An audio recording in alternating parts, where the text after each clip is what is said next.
அஸ்ஸலாமு அலைக்கும் வரஹ்மத்துல்லாஹி வபரகாத்து. தொழுகையில் நன்மையின் புதையல்கள்.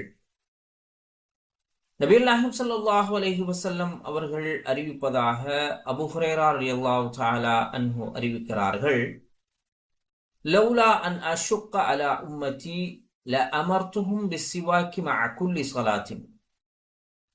என்னுடைய சமுதாயத்திற்கு பல் துலக்குவது சிரமமில்லாமல் இருந்திருந்தால் எல்லா தொழுகைகளிலும் நான் பல் துலக்குவதற்கு கட்டளையிட்டிருப்பேன் என நபிகள் நாயகம் ஸல்லல்லாஹு அலைஹி வஸல்லம் அவர்கள் அறிவிக்கிறார்கள்.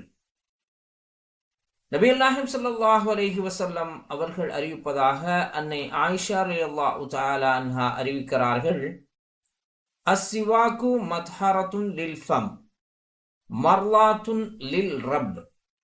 பல் துலக்குவது வாயை சுத்தப்படுத்தக்கூடியதாகும், அதே போன்று இறைவனை அல்லாஹுவை திருப்திப்படுத்தக்கூடியதுமாகும் என்று நபிகள் நாயகம் ஸல்லல்லாஹு அலைஹி வஸல்லம் அவர்கள் கூறுகிறார்கள்.